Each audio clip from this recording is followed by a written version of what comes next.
If you had to explain who you are without using your name, your age, or where you're from, would you even know where to start?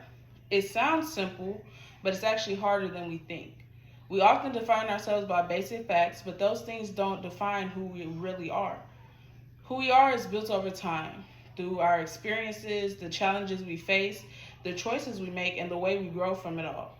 Every mistake, every lesson, and every moment of change adds another layer to our identity. So when I say I am who I am, I'm not talking about a label. I'm talking about everything that has shaped me into the person standing here today. And one of those things are my heart, or is my heart. I have always had a big, open heart, the kind that cares deeply, gives freely, and feels a little more strongly than most. The kind of heart that has brought me a lot of joy, allowing me to build meaningful connections and truly appreciate the people around me. But it has also come with challenges, like being hurt more easily or giving too much of myself to others. Over time, those experiences have taught me important lessons about balance, boundaries, and self worth. Now, I still lead with my heart, but I do it with more wisdom. I've learned to protect my energy while still staying kind, and that growth is a big part of who I am today. Another reason I am the way I am is because of God.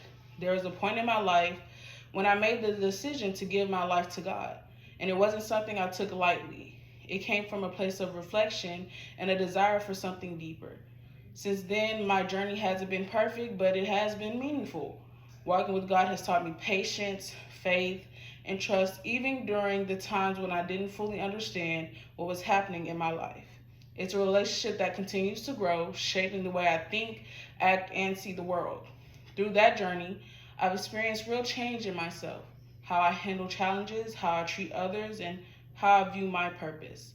Giving my life to God didn't make life easier, but it gave direction, and that has made all the difference. So as I come to a close, I realize that who I am isn't a finished product. It's something that's still taking shape.